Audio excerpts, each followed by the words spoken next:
ce qui est absolument sûr dans le cadre de la stratégie commerciale des entreprises, la base, c'est qu'il faut vendre. Oui. Ça, on est d'accord. On est d'accord. Est-ce que tu as des choses que tu veux rajouter par rapport à ça? En fait, tu as très très bien résumé le fait que la vente doit être à l'origine de tout. On doit toujours le garder en tête parce que c'est notre objectif. Et donc, ce qu'on pourrait derrière développer, c'est que vendre, c'est un objectif. Alors des fois, on va avoir des objectifs un petit peu différents de vendre. On va avoir l'objectif de fidéliser, on va avoir l'objectif de faire venir dans le magasin, on va avoir l'objectif de récupérer une adresse mail pour pouvoir recontacter, on va avoir l'objectif de décrocher un rendez-vous qualifié pour pouvoir présenter la société. Tu vois, ça c'est tout un tas d'objectifs et ce qui est sûr, c'est que l'entreprise et par extension la personne, le dirigeant, le chargé de com, le DIRCOM, etc., qui communique sans objectif, il est sûr de rater sa cible. Il est sûr de planter son opération. S'il ne sait pas pourquoi il communique, ça ne marchera pas. S'il ne sait pas à qui il communique, je me suis un petit peu spoilé, j'ai parlé de ma cible, s'il ne sait pas à qui il envoie son message, ça ne marchera pas. Et à la fin seulement, s'il n'utilise pas le bon outil, ça ne marchera pas. Moi, j'ai une méthode que j'utilise avec tous mes clients et que j'enseigne quand je donne des formations et que je donne des cours. Ça s'appelle une cible, un objectif, un message. Et c'est la clé de toute action de communication réussie. C'est-à-dire que quand je veux communiquer, une fois que j'ai travaillé sur mon produit, je définis une cible, je définis un objectif, je demande de faire une action, pas 25, une seule.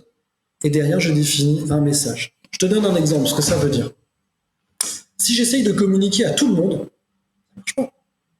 Tu veux proposer ton podcast aux étudiants en école de commerce, aux cadres dirigeants avec 25 ans d'expérience et aux retraités. Si tu essayes de communiquer aux 3 personnes là en même temps, ça marchera pas.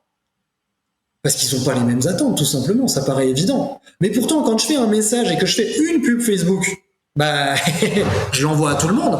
Quand je dis ma cible, c'est quoi? C'est le grand public. Le grand public, c'est personne. Je suis désolé, mon retraité, il n'y a pas le cerveau qui est fait pareil que mon jeune en génération Z. Tu vois, ça ne peut pas marcher. Et pourtant, on le fait tout le temps, c'est le réflexe. Surtout quand on n'a pas le budget, surtout la PME.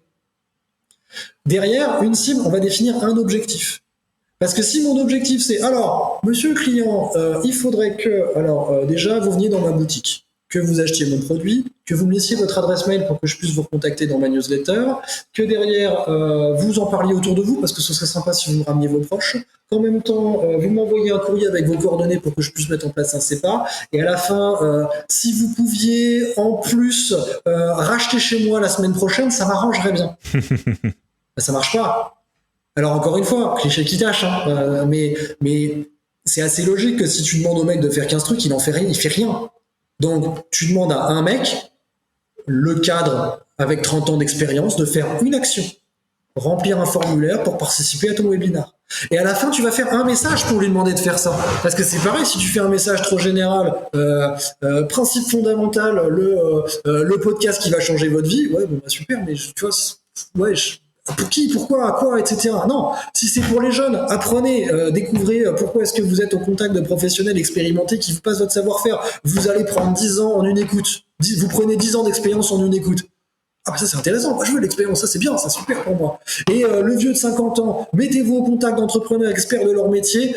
En une écoute de 2 heures, vous allez grandir sur des domaines sur lesquels vous n'aviez même pas conscience de leur existence.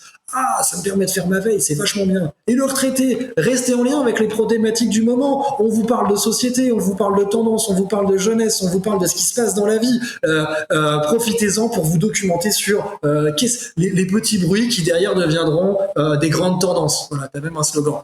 Et ben tu fais ça derrière pour ton retraité. Et lui il se dit, ah ouais, mais ça c'est bien, ça m'intéresse. Et tu vois, à chaque fois, une cible, un objectif qui est toujours le même, faire écouter ton podcast, et derrière un message. Et j'ai changé mon message derrière, j'ai changé ma promesse, j'ai changé mon marketing. Et là, tu as un truc qui marche, tu vois.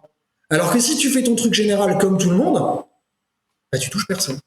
Ouais, non, mais c'est très clair. Et là, j'ai envie de dire un truc. Donc, dans ce podcast, à chaque épisode, j'ai un expert d'un nouveau sujet. Et c'est là, alors, on ne se rend pas compte forcément sur tous les sujets, mais là c'est flagrant. Là, c'est flagrant le côté expert et le côté expérimenté ton côté expérimenté par rapport à la communication, par rapport à la rédaction du message. C'est-à-dire qu'en 30 secondes, tu as décrit 3 messages pour 3 cibles différentes. Moi, si en un mois de travail à temps plein, j'étais arrivé au même résultat, ça aurait été déjà exceptionnel. Et c'est ça qui est génial, et c'est ça que j'adore dans ce podcast, c'est que même si je me rends pas forcément compte sur le coup, alors là, je m'en suis rendu compte sur le coup, mais même si je me rends pas forcément compte sur le coup, et les auditeurs, c'est pareil, vous apportez quelque chose qui est quand même unique et qui a une valeur extrême, et on se rend pas compte de la différence. Tu en parlais tout à l'heure par rapport au domaine de la communication. Souvent, on se rend pas compte de la différence. Alors, peut-être quand on parle d'un chirurgien, par exemple, peut-être qu'on se dit ah oui, non, bah effectivement, je pourrais jamais faire ce qu'il fait. Mais on se rend pas compte de la différence qu'il y a entre la personne lambda qui sait à peu près de quoi il s'agit quand on évoque un sujet, quand on évoque des mots-clés, et l'expert comme toi ou comme mes autres invités. Et là, moi, ça m'a super sauté aux oreilles, donc je voulais le mentionner, et je voulais en profiter pour te remercier et remercier tous mes autres invités de venir me parler de leurs expertises. Avec plaisir, parce qu'en plus, ça permet de prendre du recul. Et tu vois, si tu veux conclure sur tout ce qu'on se disait avant, c'est que quand tu le remets dans ce contexte d'une cible, un objectif, un message, que ton logo soit bleu, vert, jaune ou rouge, ça vendra pareil. C'est ton message qu'on va venir acheter, c'est la promesse que tu fais à ta cible.